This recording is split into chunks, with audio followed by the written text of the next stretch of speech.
le Talmud fourmille en anecdotes sur des rencontres philosophiques et religieuses entre des rabbins de l'époque talmudique, il y a 2000 ans, et des grandes personnalités, des empereurs romains ou divers rois. Et notamment, il y a toute une série d'anecdotes dans le Talmud que nous allons commenter avec le rabbin Raphaël Sadin, toute une série d'anecdotes sur des rencontres entre les rabbins et Alexandre le Grand. D'ailleurs, Alexandre le Grand était très fasciné par les rabbins et il existe une célèbre représentation d'une rencontre qu'il a faite, souvent montrée dans l'iconographie, une rencontre qu'il a faite avec les rabbins de Jérusalem, puisqu'on dit qu'en allant à Jérusalem qu'il avait l'intention de conquérir, voire de détruire, il a rêvé, et dans son rêve, il a vu un grand prêtre. Et le lendemain, il arrive sur le terrain, qui est-ce qui se présente à la tête de la délégation juive? Un grand prêtre. Bon. Donc il a eu du respect, il a considéré que c'était envoyé par le ciel, et il s'est entretenu avec eux, et selon le Talmud, il leur a posé 10 questions. D'abord, est-ce que la distance est plus grande de la terre au ciel ou d'est en ouest? Ils répondirent, c'est la même chose. Seconde question, que faire pour bien vivre? Se mortifier. Que faire pour bien mourir? Vivre trop bien. Que faire pour être bien vu? Contester le pouvoir. Qu'est-ce qui a été créé en premier, les cieux ou la terre? Ils répondirent, il est écrit, au commencement Dieu créa les cieux et la terre, donc les cieux en premier. La première question, est-ce que la distance entre le ciel et la terre est plus grande que la distance entre l'Est et l'Ouest? Effectivement, je reviens juste très rapidement sur ce que vous avez dit. Le judaïsme est reconnaissant à Alexandre de ne pas avoir détruit Jérusalem, au point où c'est un des rares noms non-juifs qui est attribué à des rabbis Alexander. Les juifs donnent comme nom à leur enfant Alexandre. C'est ça, des rabbins qui s'appellent Alexandre dans le Talmud, et puis notre très cher ami, le grand rabbin Alexandre Safran, l'occasion de le voir, c'est pas par hasard. C'est pas par hasard. Qu'à la suite de ça, beaucoup de juifs se sont appelés Alexandre. C'est un prénom juif très répandu. Tout à fait. Alors les commentateurs du Talmud qui ne prennent jamais les choses à la lettre, la question d'Alexandre, elle est fondamentale. Elle est, est-ce que la proximité de l'être, du réel, de la matière, est plus proche que la proximité du ciel? En d'autres termes, est-ce que l'homme est plus proche fondamentalement, ontologiquement, dans son essence, des données spirituelles ou des données matérielles? Et la réponse que donnent les rabbins à Alexandre, et on va voir qu'ils donnent après une autre réponse pour eux-mêmes. La réponse, c'est la seule fois où ils ne donnent pas la vraie réponse. C'est une réponse diplomatique. Alors on va voir que ce n'est pas que diplomatique. Ils disent que le rapport au ciel est plus proche. La distance entre la terre et le ciel est plus proche que de l'Est à l'Ouest. Mais on parle ici dans le fondement ontologique de l'homme. Et on dit que l'homme, en vérité, est plus proche de Dieu que de la matière. On peut dire, dans un certain sens, pour actualiser les choses, entre l'Est et l'Ouest, pris au sens politique du terme, il y a une grande distance entre le communisme et le capitalisme. Il y a encore aujourd'hui, des conflits souvent très graves. Alors ce qu'on veut dire, c'est la chose suivante, la distance qui sépare les hommes des hommes, qui sépare les idées des hommes des idées d'autres hommes, est plus grande que celle qui sépare l'homme du ciel. Et aujourd'hui, on pourrait dire nord-sud plus que ouest-est, c'est la même question. Les conflits sont plutôt nord-sud aujourd'hui. Mais effectivement, il y a une évidence, il y a le rapport vertical, le fait qu'il y a une sorte de résonance. Quand l'homme essaie de s'arracher un petit peu de la matière, qu'il regarde un petit peu au-dessus de lui, il y a une sorte de proximité, d'intimité, de fraternité avec l'éternité, avec la vérité, avec la parole divine, beaucoup plus, quelque part, que dans le rapport politique horizontal. Et c'est ce que disaient les rabbins quand on leur a demandé si on était plus proche ou pas. Alors ils ont dit c'est la même chose. Tout à fait. Le rapport que vous avez horizontalement avec votre prochain peut être aussi proche que le rapport que vous pouvez avoir avec Dieu. Il ne faut jamais séparer les deux. Pour celui qui pratique la Torah, on ne peut pas dire d'un côté, il y a Dieu derrière l'être, et un rapport avec le monde qui est séparé du rapport à Dieu, etc. Mais les deux sont la même chose. Ça veut dire que quelqu'un qui est éminemment spirituel doit être éminemment fraternel.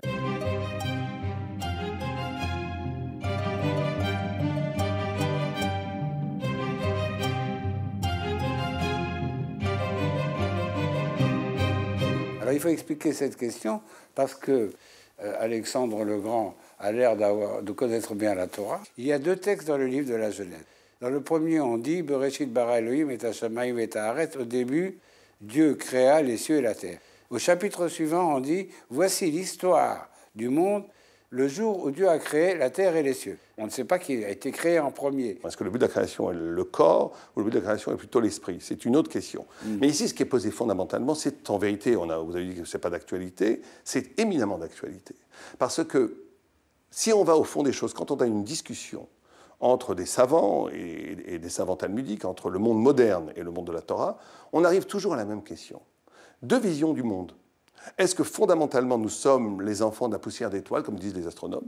C'est-à-dire qu'avant tout, il y a de la matière, la théorie du Big Bang disant qu'au début, il y a un petit point concentré avec des milliards de degrés de chaleur, d'énergie, et que cette explosion du Big Bang, en se refroidissant, va créer les premiers atomes, qui va faire la gravitation universelle, qui va créer les premières galaxies, le minéral va créer du végétal, le végétal va créer de l'animal, l'animal va créer un singe qui va ressembler à l'ancêtre de l'homme, l'homme va descendre du singe, l'homme va commencer à penser, créer des idées, de la pensée, de la culture, de la religion, et au bout de la pyramide, on a Dieu. Une façon de voir le monde qui ne refuse pas la spiritualité, mais qui a comme base dans cette façon, dans ce film, dans ce scénario, ce qui est originel, c'est la matière. La matière est génératrice de la spiritualité. Et on a la façon thoraïque de voir les choses, qui dit « Istakla be'oraita be'barait alma ». Il faut traduire Dieu a regardé la Torah pour créer le monde. Tout à fait. Donc, s'il a regardé la Torah pour créer le monde, c'est que la Torah est antérieure au monde. Oui. Ça veut dire que l'esprit est avant l'être. C'est ça. C'est-à-dire que, et c'est très important. Ce qu'on pourrait appeler, pour parler comme Jean-Paul Sartre, l'existence précède l'essence, disait Jean-Paul Sartre. Oui, mais l'existence précède l'essence, chez Jean-Paul Sartre, profondément, voulait dire exister, c'est-à-dire s'arracher de l'être. Cet arrachement de l'être va créer des concepts. Nous croyons que l'essence précède l'existence. Pas forcément, nous sommes assez d'accord avec Sartre au sens que exister, au sens étymologique, exister, ça veut dire sortir du stance, sortir de l'être, c'est ce qui permet à l'homme et pas à l'animal de pouvoir générer des idées. On ne peut, ce n'est que parce que l'homme est capable de s'arracher à la matière qu'il peut penser. Ça c'est vrai, mais nous posons la question à Jean-Paul Sartre. Donc c'est l'homo sapiens, c'est l'homme savant. Voilà, l'homme savant. Nous posons la question à tous ces philosophes en disant, mais comment se fait-il que l'homme existe? Comment se fait-il que l'homme est capable de s'arracher de la matière alors que toutes les autres formes de la création ne sont pas capables, elles sont limitées à leur matière? Et on dit c'est parce que c'est le pouvoir de ce qu'on appelle dans la Kabbalah de la Haka'a. Haka'a, ça veut dire un coup. C'est la rencontre entre le spirituel et le matériel. On pourrait dire un choc. Un choc, très bien. Un choc, exactement ce qu'on appelle le Big Bang. Le Talmud en parle en parlant du coup qui frappe. Du coup qui frappe. Ça veut dire que l'homme s'arrache de la passivité, du sommeil, de la somnolence, parce qu'il est en contact avec quelque chose qui le dépasse, qui est antérieur à lui-même, à son histoire biologique, qui fait qu'il est capable d'être double, et donc de penser, de générer des idées, et donc d'être libre. Parce que c'est deux façons de voir le monde. Est-ce que l'esprit est avant la matière ou la matière avant l'esprit? Ça voulait dire qu'il faut traduire, est-ce que le ciel précède la terre, lequel a été créé en premier? La réponse est que si on dit que c'est la terre, ça veut dire tout né de la matière, nous ne sommes que de la matière devenue intelligente. Tandis que si on dit que c'est le ciel qui a été créé d'abord, c'est qu'il y a en nous quelque chose de céleste, de divin. Tout à fait. Et ça veut dire la possibilité, je pense, qu'il est très difficile de défendre l'idée de liberté avec la façon classique, contemporaine, de penser que la matière est à l'origine de tout. Parce que si la matière est à l'origine de tout, tout est déterminé par l'évolution de la matière. Je ne vois pas pourquoi on ferait un reproche à Hitler et on ferait des éloges à Moshe Rabbeinu, à Moïse. L'un est un atome qui a suivi un itinéraire qui est psychanalytique, sociologique, tous les hic qu'on veut, qui ont créé un être déterminé, et l'autre a créé... Donc il n'y a plus de différence fondamentale. Alors que si on dit qu'avant, il y a quelque chose, il y a une liberté qui est donnée à l'homme d'adhérer au pourquoi il a été créé, ou bien de refuser le pourquoi il a été créé, l'homme est libre de choisir de se laisser aller à son désir, de se laisser aller à son instinct, ou de choisir de s'arracher à ses pulsions pour essayer d'être conforme au projet divin de pourquoi il a été créé. Oui. Alors à cette première question d'Alexandre le Grand, les rabbins répondent que c'est la même chose. La distance entre le ciel et la terre et l'est et l'ouest, c'est la même chose. Qu'est-ce qu'ils ont voulu dire par là? Que le rapport au divin ou le rapport à l'humain, disons que la théologie et la sociologie ont la même valeur. Ça, c'est ce qu'on a dit, c'est-à-dire qu'il y a une... Ça, c'est la première question. Il y a dans le rapport à l'humain, dans le rapport à l'autre, quelque chose d'aussi fondamental qu'au rapport au Dieu. Ça, c'est la deuxième. Troisième question, quand il pose la question, est-ce que la lumière est avant les ténèbres? Le néant, ou plutôt les ténèbres, sont-elles antérieures aux lumières? Ils ont répondu, c'est une question qui n'a pas été résolue. C'est bizarre. Bizarre. C'est bizarre, parce que quand on lit la Torah, c'est ce que dit le Talmud d'ailleurs, quand on lit la Torah, il dit « Au commencement, Dieu créa les cieux et la terre était tohu bohu et ténèbres ». Donc au début, il y a eu du néant, il y a eu des ténèbres. Tout à fait. Il y a eu la matière opaque, il n'y a rien eu d'autre. Le début est complètement obscur. Votre étonnement a déjà plus de 2000 ans, puisque le texte lui-même dit c'est bizarre qu'il n'ait pas répondu que le néant est avant. Voilà. Alors, et après, la Gemara elle-même, le Talmud nous dit qu'en vérité, le néant est antérieur à la lumière. Mais les commentateurs disent une chose très intéressante. Ils disent parce que dans la réponse, ce n'est pas juste un embarras, c'est une réponse qui nous dit que la lumière et les ténèbres sont intrinsèquement liées. C'est-à-dire que les ténèbres n'ont pas de statut ontologique en soi. Ça, c'est une grande question qu'on se pose toujours. Est-ce que la lumière, c'est une absence d'obscurité, ou est-ce que l'obscurité, c'est une absence de lumière? Tout à fait. C'est-à-dire que c'est lié, mais ça va plus loin que ça. Ça veut dire qu'en vérité, il n'y a pas de lumière, il n'y a pas de compréhension, il n'y a pas d'accès à l'idée sans passer par l'épreuve du néant. Et ça, la Kabbalah, la mystique juive l'explique, puisque quand Dieu a voulu créer le monde, il y avait ce qu'on appelle le Or En Sof, la lumière infinie de Dieu, et que cette lumière infinie de Dieu ne laissait pas la place à la création.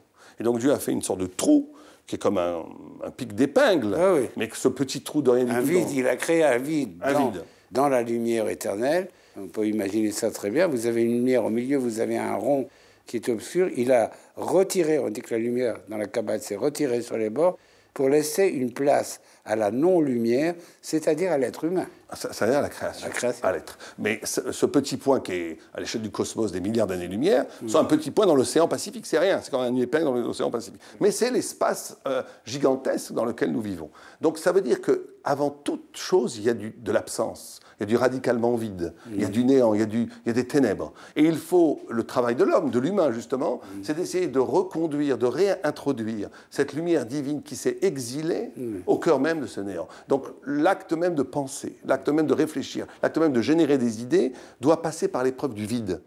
Bon, au fond, les rabbins, ils se sont un peu défilés, les rabbins du Talmud, parce qu'il est évident que la réponse n'est pas valable. On ne peut pas dire que la distance qu'il y a d'est en ouest, de San Francisco à Paris, par exemple, elle est équivalente à la distance qu'il y a entre la Terre et le ciel, qui se chiffre en milliards d'années-lumière. Donc, on nous dit dans le Talmud, les rabbins ont donné cette réponse en sachant que c'était un peu pour endormir la question. Ils ont donné cette réponse parce qu'ils ne voulaient pas qu'il leur pose une question que, d'après les rabbins, un homme ne doit pas se poser, à savoir 4 questions fondamentales. Qu'est-ce qu'il y a au-dessus? Qu'est-ce qu'il y a en dessous? Qu'est-ce qu'il y a avant? Qu'est-ce qu'il y aura après? Ce sont les questions qu'on ne doit pas se poser. Très curieux, ces 4 questions. Oui, ça c'est très important, parce que le Talmud nous dit, attention à une sorte d'anthropologie, d'anthropomorphisme, ça veut dire une sorte de projection de la pensée humaine vers des sphères divines. Ça, c'est la pire des choses. C'est-à-dire qu'il faut avoir l'élégance, la retenue. D'accepter nos limites. D'accepter la limite, et surtout que cette acceptation de la limite de la connaissance va nous donner accès à une connaissance supérieure qui ne va pas être dans le non-dit, qui ne pourra pas être formulée. Mais si on formule tout, si on démocratise tellement la connaissance, au point où tout est dissible ou tout est explicable, on tue dans l'œuf le génie de la pensée. Le génie de la pensée, c'est d'être capable de frôler des dimensions du sens qui excèdent l'esprit humain. Sinon, on est dans la platitude de l'évidence, et on n'est pas dans le génie de la poésie qui est capable de convoquer quelque chose, de sentir, de pressentir une dimension du sens qui excède la pensée et qui est elle-même à l'origine même du pouvoir de penser. Autrement dit, dans le judaïsme, on peut se poser toutes ces questions, mais il y a un moment où il est absurde, voire blasphématoire, de se les poser. Voilà, la réponse que les rabbins ont faite à Alexandre, c'est la réponse à la première des 10 questions. On a encore du chemin à faire, on le fera dans notre prochaine émission. Merci Raphaël Salzir.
Bonjour, dans une première émission, nous avons parlé d'une rencontre restée fameuse entre Alexandre le Grand et les rabbins de Jérusalem, car Alexandre le Grand est entré à Jérusalem.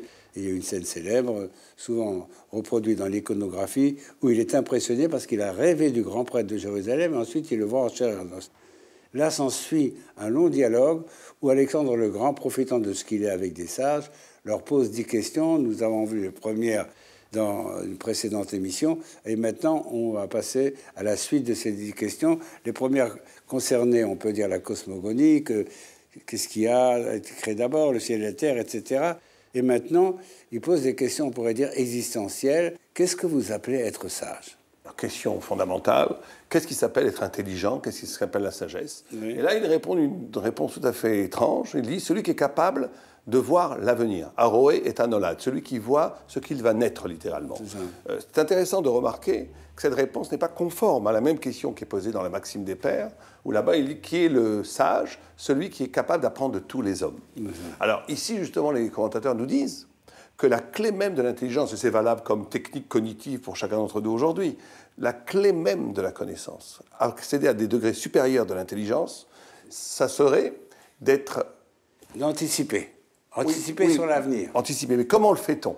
Comment le fait-on? Si je vous posais la question, pour inverser les rôles, je vous pose une question. Quelle est la qualité, d'après vous, la plus importante pour devenir intelligent? Qu'est-ce que vous diriez? Je pense que c'est d'étudier la Torah. Ça, c'est pas une qualité. Ah bon? Une qualité psychologique. Ah, une qualité psychologique, il faut de la patience. De la patience, réponse intéressante, mais les sages... Je peux revenir en seconde semaine. D'accord. Ils disent, non, la qualité la plus fondamentale pour accéder à la connaissance et à l'intelligence, c'est d'être curieux, la curiosité. Je vais vous dire une chose qui va peut-être vous surprendre. Dans le monde yiddish, le monde des yeshivot, un jour, quelqu'un a dit d'un élève, celui-là, il a une bonne tête. Et le rabbin qui dirigeait la yeshiva a dit, pour étudier la Torah, il ne faut pas avoir une bonne tête. Ah bon? Il faut avoir un bon derrière. Comment, un bon derrière? Oui, parce que la yeshiva, l'académie talmudique, se dit littéralement l'endroit où on est assis. Donc il faut savoir être assis. Avoir un bon derrière, ça veut dire avoir de la patience. Tout à fait. Non, mais c'est sûrement, ce que vous dites est très important, mais les commentateurs, ils disent la curiosité. Pourquoi? Parce que, étymologiquement, la chorma, ce qui veut dire l'intelligence, on attend le savoir, la sagesse, on pourrait l'épeler étymologiquement koarma. Koarma, ça veut dire la force du questionnement. C'est-à-dire que l'intelligence, et c'est fabuleux de voir comment les textes nous apprennent cela, c'est cette capacité de s'ouvrir à quelque chose qui n'est pas soi. La Gemara discute quel est l'arbre de la connaissance, et une des réponses est de dire que c'est le blé. Et la Gemara nous dit de façon très étrange, parce qu'un bébé, quand il passe du sein de la mère au blé, là, à ce moment-là, c'est la première fois qu'il va dire papa. Regardez comme le texte nous dit des choses tellement finement. Oui. Elle dit que quand le bébé est encore en osmose avec sa mère, quand il n'est qu'avec lui-même, il n'a pas encore accès au savoir. Le lait lui donne la vie, le blé lui donne l'intelligence. L'intelligence. Et le blé, c'est ce que le père apporte, alors que le lait, c'est ce que la mère donne. Tout à fait. Mais regardez que le texte nous dit, le blé est la première fois où l'enfant va avoir un choc d'un goût qui n'est pas lui-même, qui n'est pas sa mère. C'est-à-dire que l'intelligence va s'ouvrir quand l'altérité va rentrer dans l'identité. Et regardez comme le texte nous dit, et à ce moment-là, il va dire papa. Papa, Aleph, Bet, c'est l'origine des premières lettres. En hébreu, père se dit Av. Abba. Il y a quelque chose de très intéressant au niveau du langage, c'est que le Talmud dit quel est le sage? C'est celui qui voit l'avenir.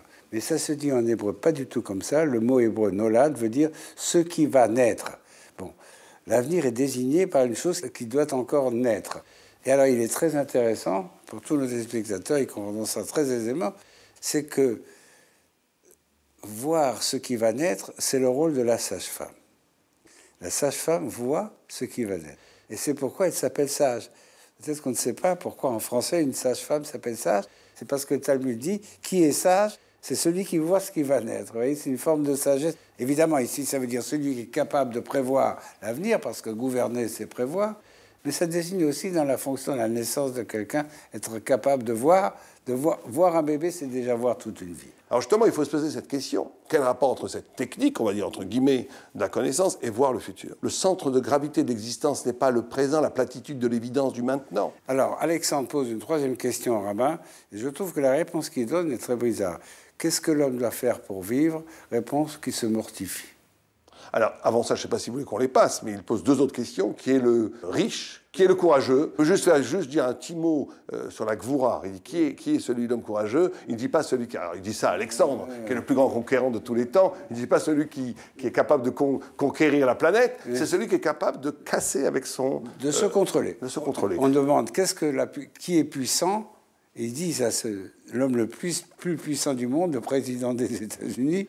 Il dit l'homme puissant, c'est celui qui sait se contrôler, se dominer et pas dominer les autres. Je trouve ça extraordinaire. Extraordinaire. Et d'ailleurs, j'avais un grave qui me disait la clé de l'éthique juive, c'est d'être capable de ne pas réagir. C'est-à-dire que le biologique, quand on m'agresse, je veux agresser. Quand on m'insulte, j'ai envie d'insulter. La clé, la liberté éthique d'un homme, c'est quelqu'un qui est capable de ne pas réagir. Ça veut dire, et d'ailleurs, il y a un texte fabuleux du Rambam, de Maïmonide, qui dit que tant que l'homme est dans la réaction, action-réaction, est réactif, il est dans la nature. Et tant qu'il est dans la nature, il n'y a pas de providence. Le Rambam dit que la providence est proportionnelle à ce pouvoir de se contrôler. Ça veut dire que si quelqu'un est tout le temps prévisible, psychanalytiquement, analysable, il est toujours dans la réaction, Dieu ne s'occupe pas de lui, il est dans la nature. L'homme ne s'arrache du diktat de la nature quand il est capable de ne pas faire ce que son corps, sa biologie le dit, par une fidélité à la morale, à l'éthique, et à ce moment-là, il devient un être singulier. Il découvre la divinité en lui, et Dieu a un dialogue après avec lui. Et donc, ils disent à Alexandre, je trouve ça très presque humoristique, quelque chose d'ironique, qui disent à Alexandre, le grand brave, dans la bravoure, dans la conquête, dans la guerre. La vraie bravoure. La vraie bravoure, c'est le contrôle de soi, alors qu'il y a quelque chose toujours de fantasmatique, quelque chose en vérité d'enfantin. Il faut bien sûr admirer les grands guerriers, mais il y a dans la mort au combat quelque chose d'enfantin où l'homme pourrait croire qu'il s'immortalise dans la bravoure. Et en vérité, c'est une prolongation de son être. Alors que dans le secret de l'ombre de son intériorité, d'être capable de ne pas réagir, c'est quelque chose, pour le Talmud, de quelque chose de plus grand. Réponse très paradoxale des rabbins du Talmud à la question « Qu'est-ce qu'il faut faire pour vivre ?» Se mortifier. Ce qui reprend un verset de la Torah qui dit « Voici la loi de l'homme, s'il meurt dans une tente, bon, après ça, il faut purifier la tente, etc. » Mais les rabbins ont interprété ça de manière extraordinaire en disant « Quelle est la Torah de l'homme? Quelle est la loi de l'humanité? C'est de se mortifier. » Et donc, quelque part, ça pourrait signifier qu'il ne faut pas trop jouir de la vie, et c'est pas ce que le judaïsme dit. Non. D'ailleurs, votre traduction mortifiée, qui est acceptable, moi, je le prendrai littéralement, je le traduirai littéralement. Le texte dit « Qu'est-ce qu'il faut faire pour vivre ?» Yamout. Il mourra. Qui mourir. Alors, on ne parle pas de se faire harakiri, de se tuer. Le texte dit qu'est-ce qu'il fera pour mourir? Il vivra. Donc une sorte de dialectique, de paradoxe. C'est ici le rapport entre la vie et la mort. Il y a plusieurs interprétations d'ailleurs. Rachid nous dit que c'est une question d'orgueil. La vraie vie, ce n'est pas de vivre sous le regard de l'autre. Ce n'est pas l'orgueil. Quelqu'un ne vit que quand il tue cette image, cette façon existentielle de n'exister que quand il est valorisé, validé par le regard de l'autre. Rachid nous dit ça. Le Maharsha va dans votre sens, il dit effectivement tuer un peu les forces du corps. Les pulsions. Voilà, les pulsions pour laisser l'âme. Mais j'ai vu un autre commentaire kabbalistique qui m'a beaucoup plu, qui dit que justement il y a dans la mort elle-même et dans la vie elle-même, le travail de l'homme serait de désarçonner le côté absolu de la vie et de la mort. Il y a la vie est porteuse de mort et la mort est porteuse de vie. D'ailleurs, Yaakov, qui est un des vocables employés pour Israël, le peuple juif s'appelle aussi le peuple Jacob, les fils de Jacob. Jacob, étymologiquement, ça veut dire Yud, Kov. Yud, en hébreu, c'est toujours le futur. Kov, c'est la malédiction, comme on l'a vu dans Bilam, la mort. Le juif est celui qui est capable de donner un futur à ce qui a été donné pour mort. On a toujours annoncé la mort du peuple juif, la mort de la Torah. Ça fait des civilisations entières que c'est annoncé. On est toujours là. Pourquoi? Parce que justement, le juif est capable d'envisager la vie et la mort pas comme des absolus, mais de savoir qu'il y a une dialectique très intime, très subtile entre la vie et la mort. Et vous avez raison, le judaïsme prône l'amour de la vie. Mais dans cet amour de la vie-là, ne pas lui donner un caractère absolu et d'avoir toujours cette conscience de la mort, de la limite de la vie qui m'envoie vers d'autres dimensions que la jouissance première de la vie. La mort elle-même est promesse de vie. Alors, les rabbins posent une nouvelle question à Alexandre, et celle-là est vraiment très actuelle. Qu'est-ce qu'il faut faire pour être bien vu de son prochain? Et il donne une réponse stupéfiante. On pourrait croire, voilà, il faut lui faire du bien. D'ailleurs, Alexandre va le dire. Ils ne disent pas du tout, il faut critiquer et contester le pouvoir. Voilà qui définit d'ailleurs très bien, je crois même parfaitement, l'esprit juif, puisque les juifs ont toujours été considérés comme des gens qui sont insoumis par rapport au pouvoir. Ils n'acceptent que le pouvoir de Dieu. Ils sont des révolutionnaires, Karl Marx, Rosa Luxembourg, etc., qui n'ont jamais accepté que le paradigme, le modèle de tout ça, c'est Mardochée dans l'histoire d'Esther, qui refuse de se courber devant Haman qui est le pouvoir. Et depuis ce temps-là, les Juifs ont toujours été plus ou moins soumis, surtout contre les régimes totalitaires. Et donc voilà qu'il dit, qu'est-ce qu'il faut faire pour être bien vu? Eh bien, il faut critiquer le pouvoir, et certainement le canard enchaîné aurait une place au paradis d'après le Talmud. Et là, il y a une confrontation, puisque à ce moment-là, Alexandre, c'est la première fois qu'il n'est pas d'accord. Oui. Il dit, moi, je pense que le royaume, le politique, c'est au contraire, dominer les gens et leur faire du bien. Voilà ce qu'il dit. Pourquoi critiquer le pouvoir? Puisque l'identité du pouvoir, c'est de faire du bien, ce qui n'est pas toujours le cas. C'est vrai qu'en principe, la République, la res publica, ça veut dire qu'on s'intéresse à la chose publique, ça veut dire qu'on s'intéresse au public, ça veut dire qu'on s'intéresse aux hommes, aux citoyens. Et donc, effectivement, le pouvoir devrait servir à faire du bien. C'est formidable que les rabbins ont dit quelque chose qui est psychologique, comme ça, pour être bien vu, il faut contester le pouvoir. Et qu'Alexandre dit, je ne suis pas d'accord avec vous, parce que le pouvoir, c'est ce qui est capable de faire du bien aux citoyens. Tout à fait. Et c'est très intéressant, le Marchal dit, on ne peut pas faire du bien de façon égale à tous les citoyens.